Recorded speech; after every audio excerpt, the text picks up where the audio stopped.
The Don of mercy বা দয়া ও ক্ষমার সূচনা এই ঐতিহাসিক নাট্যরূপে প্রাচীন মক্কার এক উত্তাল সময়ের চিত্র তুলে ধরা হয়েছে। কেমন ছিল ইসলামের নবী মুহাম্মাদের নবুয়াতের একদম শুরুর দিককার দিনগুলো, আর সেই সময়কার প্রবল গোত্রগত বাধা ও প্রতিরোধের মুখে কিভাবে টিকে ছিল একটি নতুন বিশ্বাস। চলুন আজকের এই বিশ্লেষণমূলক আলোচনায় ঐতিহাসিক উৎসের আলোকে সেই রোমাঞ্চকর ঘটনা প্রবাহগুলো একটু গভীরভাবে খতিয়ে দেখা যাক। পুরো আলোচনাটাকে খুব সহজে বোঝার জন্য আমরা মূল ঘটনাগুলোকে কয়েকটা ভাগে ভাগ করে নেব, যেমন কাবার সুরক্ষা, নবুয়াতের সূচনা, গোত্রগত বিভাজন ও বিরোধিতা, এরপর সেই ভয়াবহ সামাজিক বয়কট এবং সবশেষে কিভাবে সেই নির্মম চুক্তির অবসান হল তার বিস্তারিত। প্রথমেই আসা যাক প্রথম পর্বে, কাবার সুরক্ষা। এই যে ঐতিহাসিক জার্নিটা, এটাকে মূলত 4টা সুনির্দিষ্ট টাইমলাইনে ফেলে দেখলে বুঝতে বেশ সুবিধা হয়। একেবারে শুরুটা হচ্ছে আবিসিনীয় সেনাবাহিনীর সেই বিখ্যাত আক্রমণ দিয়ে, এরপর দ্বিতীয় পর্যায়ে আসছে নবুয়াতের সূচনা, তৃতীয় পর্যায়ে গিয়ে পরিস্থিতি চরম আকার ধারণ করে যখন শুরু হয় সেই নির্মম বয়কট, আর শেষ বা চতুর্থ পর্যায়ে রয়েছে চুক্তির এক অভাবনীয় অবসান। চলুন মূল ঘটনাগুলোতে ঢোকা যাক। উৎসের বর্ণনাগুলো কিন্তু বেশ চমকপ্রদ। সেখানে দেখানো হয়েছে একটি বিশাল এবং শক্তিশালী আবিসিনীয় সেনাবাহিনী যখন মক্কার দিকে ধেয়ে আসছিল, তখন কাবা ঘরকে একেবারে অলৌকিকভাবে রক্ষা করা হয়। এই ঘটনাটা শুধু একটা যুদ্ধ বা আক্রমণই ছিল না, বরং তৎকালীন মক্কার আধ্যাত্মিক এবং সামাজিক প্রেক্ষাপট যে কতটা প্রভাবশালী ছিল সেটা প্রমাণ করে। আর এই অলৌকিক ঘটনাই যেন পরবর্তীতে ঘটতে চলা বিশাল সব পরিবর্তনের একটা শক্ত ভিত তৈরি করে দিয়েছিল। এবার আমরা প্রবেশ করছি দ্বিতীয় পর্বে, নবুয়াতের সূচনা। ঐতিহাসিক নাটকীয় বর্ণনা অনুযায়ী মুহাম্মদের আগমনের সাথে বেশ কিছু বিস্ময়কর ঐশ্বরিক নিদর্শন জড়িয়েছিল, আর এই নিদর্শনগুলোর মাধ্যমে মূলত তার নবুয়াতের মিশন অর্থাৎ ঐশী বার্তার প্রচার শুরু হয়। প্রাচীন মক্কার মতো একটা রক্ষণশীল সমাজের বুকে সম্পূর্ণ নতুন একটা বিশ্বাসের জন্ম নেওয়ার এই যে মুহূর্তটা, এটাই কিন্তু ছিল পরবর্তী সমস্ত ঐতিহাসিক সংঘাত এবং যুগান্তকারী পরিবর্তনের একদম মূল কেন্দ্রবিন্দু। জিনিসটা চিন্তা করলেই বোঝা যায় কতটা যুগান্তকারী ছিল সে সময়টা। এর পরের পরিস্থিতি নিয়ে আমাদের তৃতীয় পর্ব, গোত্রগত বিভাজন ও বিরোধিতা। স্বাভাবিকভাবেই এই নতুন বার্তার কারণে তৎকালীন মক্কার সমাজে একটা বিশাল মেরুকরণ সৃষ্টি হয়। সমাজটা আক্ষরিক অর্থেই দুই ভাগে ভাগ হয়ে যায়। একদিকে ছিলেন আবু তালিব এবং হামজার মতো প্রভাবশালী রক্ষাকারীগণ, যারা নতুন বার্তার বাহককে নিজেদের ছায়াতলে সুরক্ষা দিয়েছিলেন, আর ঠিক উল্টো দিকে আক্রমণকারী পক্ষের নেতৃত্বে ছিলেন আবু লাহাব এবং মক্কার অন্যান্য দৌর্দণ্ড প্রতাপ গোত্রপতিরা। এই দুই পক্ষের মধ্যকার টানাপোড়েন আর সংঘাত শেষ সময়ের সমাজকে এতটাই গভীরভাবে বিভক্ত করে ফেলেছিল যে পরিস্থিতি দ্রুত হাতের নাগালের বাইরে চলে যেতে থাকে। এই সংঘাতের চরম পরিণতি নিয়ে আমাদের চতুর্থ পর্ব, নির্মম সামাজিক বয়কট। এখন প্রাচীন মক্কার গোত্রভিত্তিক সমাজে এই সামাজিক বয়কট ব্যাপারটা আসলে কেমন ছিল? এটা কিন্তু নেহাতি কোনো সাময়িক রাগ বা অভিমান ছিল না, বরং বিরোধী গোষ্ঠীকে পুরোপুরি নিশ্চিহ্ন করে দেবার জন্য এটা ছিল একটা ভয়ঙ্কর হাতিয়ার। ব্যবসা বাণিজ্য একদম বন্ধ করে দেওয়া, বাইরে থেকে খাদ্য সরবরাহ আটকে দেওয়া, এমনকি বিয়ে শাদী বা আত্মীয়তার সমস্ত সম্পর্ক পুরোপুরি ছিন্ন করে দেওয়া, সব মিলিয়ে অনাহার আর একঘরে করে রাখার এক চরম নির্মম অস্ত্র হিসেবে এটিকে প্রয়োগ করা হয়েছিল। আক্ষরিক অর্থেই অনাহারকে এখানে অস্ত্র হিসেবে ব্যবহার করা হয়েছিল। আর এই বয়কটের ফলাফলটা হয়েছিল ভয়াবহ রকমের মর্মান্তিক। অনুসারীদের আবু তালিবের একটি অত্যন্ত রুক্ষ মরু উপত্যকায় জোরপূর্বক নির্বাসনে পাঠানো হয়। সেখানে দিনের পর দিন তীব্র অনাহার আর সম্পদের চরম অভাবের মধ্যে তাদের দিন কাটাতে হয়। তীব্র রোদ আর খাবারের অভাবে শারীরিক কষ্ট তো ছিলই, সাথে ছিল চরম মানসিক যন্ত্রণা। কিন্তু এই অবর্ণনীয় কষ্টের মাঝেও উৎসের বর্ণনায় আমরা দেখতে পাই বিশ্বাসীদের অবিচল ধৈর্য এবং স্থিরতা। এটি যেন মানবীয় সহনশীলতা আর টিকে থাকার এক চূড়ান্ত দৃষ্টান্ত। এই অমানবিক অধ্যায়ের সমাপ্তি নিয়ে আমাদের পঞ্চম এবং শেষ পর্ব, হস্তক্ষেপ ও চুক্তির অবসান। দীর্ঘ এই ভয়াবহ আর অমানবিক বয়কটের অবসান কিন্তু কোনো সাধারণ রাজনৈতিক আলাপ আলোচনার মাধ্যমে হয়নি। উৎসের বর্ণনা অনুযায়ী একেবারে চরম মুহূর্তে একটি আধ্যাত্মিক হস্তক্ষেপ এবং বিস্ময়কর ঐশ্বরিক নিদর্শনের মাধ্যমেই এই মক্কান চুক্তির চূড়ান্ত অবসান ঘটে। এটি ছিল সেই কাঙ্ক্ষিত মুহূর্ত যখন বছরের পর বছর ধরে জমে থাকা সমস্ত প্রতিকূলতার কালো মেঘ অবশেষে কাটতে শুরু করে। একটা দমবন্ধ করা পরিস্থিতির পর যেন স্বস্তির নিঃশ্বাস। তবে এই মুক্তির পথটা একদিনে তৈরি হয়নি, এর পেছনে কয়েকটা ধাপ ছিল। প্রথমত, কাবার ভেতরে ঝোলানো সেই নির্মম চুক্তিপত্রটিকে কেন্দ্র করেই একটা ঐশ্বরিক নিদর্শনের প্রকাশ ঘটে। এরপর এই আধ্যাত্মিক হস্তক্ষেপের ফলে মক্কার গোত্রপতিদের তৈরি করা সে অমানবিক চুক্তির সম্পূর্ণ বিলুপ্তি ঘটে যায় এবং একেবারে চূড়ান্ত ধাপে রুক্ষ উপত্যকায় কাটানো দীর্ঘদিনের বন্দিদশা থেকে বিশ্বাসীরা অবশেষে মুক্তি লাভ করেন। মানুষের সহ্য ক্ষমতা এবং আধ্যাত্মিক মুক্তির এক অসাধারণ মেলবন্ধন এখানে ফুটে উঠেছে। পুরো ঘটনা প্রবাহ বিশ্লেষণ করার পর একটা প্রশ্ন কিন্তু খুব স্বাভাবিকভাবেই মাথায় আসে। প্রারম্ভিক যুগের এই অপরিসীম কষ্ট, ত্যাগ এবং প্রবল অধ্যবসায়ের ইতিহাস কিভাবে আজকের বিশ্বের প্রধান ধর্মগুলোর স্থায়ী ঐতিহ্যকে রূপদান করে? সহনশীলতা আর দৃঢ় বিশ্বাসের এই ঐতিহাসিক আখ্যানগুলো কি শুধুই অতীতের গল্প, নাকি এগুলো আমাদের বর্তমান মূল্যবোধেরও একটা শক্ত ভিত্তি? এই প্রশ্নটা একটু ভাবার মতোই, তাই না? সপ্তম শতাব্দীর আরবের সে উত্তাল সময়ের কথা একবার ভাবুন তো। আজ আমরা এমন এক মানুষের বিস্ময়কর ইতিহাস নিয়ে আলোচনা করব, যিনি একজন এতিম নবীর জন্য আক্ষরিক অর্থেই এক অভেদ্য ঢাল হয়ে দাঁড়িয়েছিলেন। মক্কার বুকে যখন এক বিশাল পরিবর্তন আসতে যাচ্ছিল, তখন এই মানুষটি নিজের সবটুকু দিয়ে এক অনন্য পাহালাদার হয়ে দাঁড়িয়েছিলেন।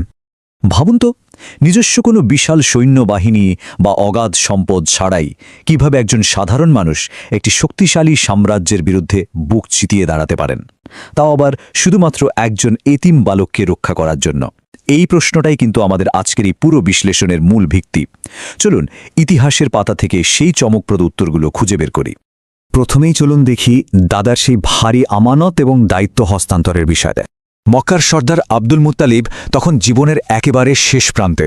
মৃত্যুশয্যায় শুয়ে তিনি তার জীবনের সবচেয়ে বড় দায়িত্বটি তুলে দিচ্ছেন। তিনি বললেন, এ আমার নিজের রক্ত, আমার পবিত্র আমানত, তাকে কখনো একা ছেড়ো না। এই কয়েকটি শক্তিশালী কথা আবু তালিবের কাঁধের এক বিশাল দায়িত্বের বোঝা তুলে দিয়েছিল। তিনি শিশু মোহাম্মদ সাল্লাল্লাহু আলাইহি ওয়াসাল্লামের হাত শক্ত করে ধরে সেই আমানত রক্ষার এক অলঙ্ঘনীয় প্রতিশ্রুতি নিয়েছিলেন।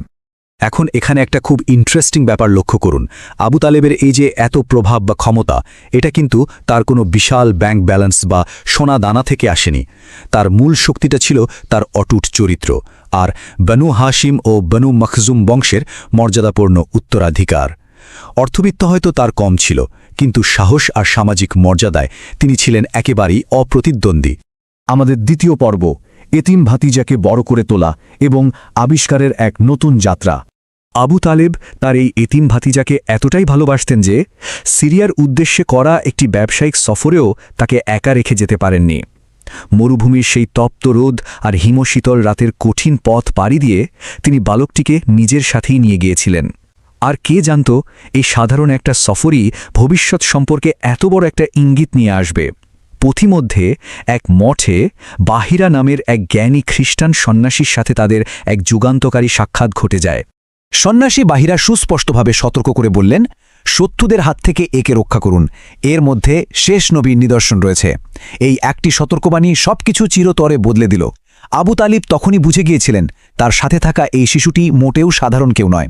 ব্যাস, এরপর থেকে তিনি আর শুধু একজন স্নেহশীল চাচা রইলেন না, হয়ে উঠলেন এক অতি সতর্ক পাহারাদার। এবার আসি তৃতীয় অংশে, এক নতুন বার্তা এবং একেশ্বরবাদের হুমকি ঘিরে তৈরি হওয়া প্রবল ঝড়। মক্কায় যখন একেশ্বরবাদের এই নতুন বার্তা ছড়িয়ে পড়ল, তখন তার রীতিমতো এক প্রবল রাজনৈতিক ঝড় তুলেছিল। কেন জানেন? কারণ কুরাইশরা খুব ভালো করেই বুঝতে পেরেছিল যে কাবায় থাকা ওই ৩৬০টি মূর্তির পতন মানে শুধুই কোনো ধর্মের পরিবর্তন নয়। এর মানে হল তাদের লাভজনক ব্যবসা, অর্থনীতি এবং সমগ্র আরবে তাদের যে রাজনৈতিক আধিপত্য বা দাপট রয়েছে, তার পুরো ভিত্তিটাই একেবারে ধূলিসাৎ হয়ে যাওয়া। চতুর্থ পর্ব, কুরাইশদের বিরুদ্ধে দাঁড়ানো এবং একের পর এক ক্রমবর্ধমান কঠিন পরীক্ষা। কুরাইশরা যখন দেখল সরাসরি কিছু করা যাচ্ছে না, তখন তারা আবু তালিবের সংকল্প ভাঙতে ধাপে ধাপে বিভিন্ন কৌশল নিতে শুরু করল। প্রথমে তারা খুব সম্মান দেখিয়ে অনুরোধ করল, তাতে কাজ না হওয়ায় তারা নিয়ে এলো এক নির্লজ্জ ঘুষের প্রস্তাব। ভাবা যায় তারা তাদের সবচেয়ে সুদর্শন এবং শক্তিশালী যুবককে দত্তক দেওয়ার প্রস্তাব দিল, আর বিনিময়ে চাইল ভাতিজার জীবন। আর সবশেষে তারা পুরো বনু হাশিম গোত্রকেই সামাজিকভাবে ধ্বংস করে দেওয়ার সরাসরি হুমকি দিয়ে বসল। গোত্রের এই প্রচণ্ড চাপের মুখে দাঁড়িয়েও কিন্তু তিনি একটুও টলেননি, বরং চাচার সামনে তিনি তার সেই ঐতিহাসিক এবং আপোষহীন বিশ্বাসের ঘোষণাটি দিয়েছিলেন। ডান হাতে সূর্য আর বাম হাতে চাঁদ এনে দিলেও তিনি এই সত্যের পথ থেকে এক চুলো সরবেন না। আর ঠিক এই জায়গাতেই আবু তালিবের অসাধারণত্ব। ভাতিজার এই অটল সংকল্প দেখে তিনিও তীব্রভাবে নিজের অবস্থান পরিষ্কার করে দিলেন। তিনি কুরাইশদের সাফ জানিয়ে দিলেন, আমি কখনোই তাকে তোমাদের হাতে তুলে দেব না। তিনি বুঝিয়ে দিলেন তাকে কখনোই কেনা যাবে না বা ভয় দেখিয়ে দমিয়ে রাখাও সম্ভব নয়। পঞ্চম পর্ব, ৩ বছরের কষ্ট এবং শিবে আবি তালিবের সেই চরম পরীক্ষা। সব ধরনের কূটনৈতিক আলোচনা যখন পুরোপুরি ব্যর্থ হল, কুরাইশরা তখন বেছে নিল চরম নিষ্ঠুরতার পথ। পুরো ৩টি বছর, হ্যাঁ দীর্ঘ ৩টি যন্ত্রণাদায়ক বছর ধরে পুরো বনু হাশেম গোত্রকে শিবে আবি তালেব নামের এক শুষ্ক পাহাড়ের উপত্যকায় অবরুদ্ধ করে রাখা হল, যেখানে তাদের সহ্য করতে হয়েছিল অকল্পনীয় ক্ষুধা আর সীমাহীন কষ্ট। কাবার দেওয়ালে তারা যে বয়কট চুক্তিটি ঝুলিয়ে দিয়েছিল তার শর্তগুলো ছিল ভয়াবহ রকম কঠোর। বনু হাশেমের সাথে কেনাবেচা বন্ধ, বিয়ে শাদী বন্ধ, এমনকি কথাও বলা যাবে না। কোনো সাহায্য বা দয়া দেখানো সম্পূর্ণ নিষিদ্ধ। পরিস্থিতি এতটাই অমানবিক হয়ে দাঁড়িয়েছিল যে ক্ষুধার্ত শিশুদের কান্নায় পুরো উপত্যকা ভারী হয়ে উঠত। নিছক বেঁচে থাকার জন্য বাধ্য হয়ে মানুষকে তখন গাছের পাতা চিবিয়ে খেতে হয়েছিল। এই অবরুদ্ধ অবস্থায় উপত্যকায় যখন রাতের গভীর অন্ধকার নেমে আসত, তখন আবু তালেব এক অভাবনীয় কাজ করতেন। তিনি গোপনে ভাতিজাকে অন্য বিছানায় সরিয়ে নিতেন এবং সেই জায়গায় নিজের সন্তানদের শুয়ে দিতেন। গুপ্তঘাতকদের হাত থেকে ভাতিজাকে বাঁচাতে তিনি নিজের রক্তের সন্তানদেরই মানব ঢাল হিসেবে ব্যবহার করতেন। এই গভীর আবেগময় ঘটনাটি প্রমাণ করে আমানত রক্ষার প্রতি তার প্রতিশ্রুতি ঠিক কতটা গভীর ছিল। অবশেষে দীর্ঘ ৩ বছর পর এক বিস্ময়কর ঘটনা ঘটে। কাবার ভেতরে রাখা সেই বয়কট চুক্তিটি উইপোকায় খেয়ে ফেলে, আর সেখানে অক্ষত থাকে কেবল আল্লাহ শব্দটি। এই অলৌকিক ঘটনা এবং মক্কার কিছু নরম হৃদয়ের মানুষের বিবেকের তাড়নায় অবশেষে সেই নিষ্ঠুর অবরোধ ভেঙে যায়, আর অনাহারে থাকা গোত্রটি আবার তাদের নিজেদের বাড়িতে ফিরে আসার সুযোগ পায়। ষষ্ঠ এবং শেষ পর্ব, দুঃখের বছর এবং একটি মর্মান্তিক পরিণতি। অবরোধ থেকে গোত্রটি প্রাণে বেঁচে ফিরলেও ৩ বছরের ওই দীর্ঘ অনাহার আর কষ্ট আবু তালেবের স্বাস্থ্য চিরতরে ভেঙে দিয়েছিল। আর এখানেই শুরু হয় ইতিহাসের অত্যন্ত হৃদয় বিদারক এক অধ্যায়, আম-উল হুজন বা দুঃখের বছর। এই একই বছর তিনি হারান তার সবচেয়ে বড় রক্ষাকর্তা চাচা আবু তালেবকে এবং তার প্রিয় সহধর্মিণী হজরত খাদিজাকে। চাচার মৃত্যুর সাথে সাথেই যেন সেই প্রতিরক্ষামূলক প্রাচীরটি হুড়মুড় করে ভেঙে পড়ল, যা এতদিন মক্কার সমস্ত আক্রোশ থেকে তাকে রক্ষা করে আসছিল। তার জীবনের একেবারে শেষ মুহূর্তের ধর্মতাত্ত্বিক অবস্থান নিয়ে ইতিহাসবিদদের মাঝে নানা বিতর্ক থাকতে পারে, কিন্তু আমরা যে মূল উৎসটি আজ বিশ্লেষণ করছি সেখান থেকে একটা বিষয় একেবারে স্ফুটিকের মতো পরিষ্কার, আর তা হল তার আজীবন আত্মত্যাগ, অবিচল আনুগত্য এবং নিজের সর্বস্ব দিয়ে সমর্থন করার এই নজির ইতিহাসে সত্যিই বিরল। তিনি এমন একটি প্রতিশ্রুতি রক্ষা করে গেছেন যা কল্পনাকেও হার মানায়। ইতিহাসের এই গভীর অধ্যায়টি কিন্তু আমাদের অনেক কিছু ভাবিয়ে তোলে। একবার ভেবে দেখুন তো, ইতিহাস কি শুধু তারাই গড়েছেন যারা কোনো ঐশ্বরিক বার্তা বহন করেছেন, নাকি তারাও সমানভাবে এর অংশ যারা সেই বার্তাকে রক্ষা করার জন্য হাসি মুখে নিজেদের সবকিছু বিলিয়ে দিয়েছেন? এই প্রশ্নটি আপনাদের কাছেই রেখে গেলাম। এটি আমাদের মনে করিয়ে দেয় যে সত্যিকারের ক্ষমতা আসলে সম্পদ বা সংখ্যাগরিষ্ঠতার মধ্যে থাকে না, বরং সত্যকে রক্ষা করার জন্য নিজের সবকিছু দিয়ে দেওয়ার যে অবিচল প্রতিশ্রুতি, সেখানেই লুকিয়ে থাকে আসল শক্তি।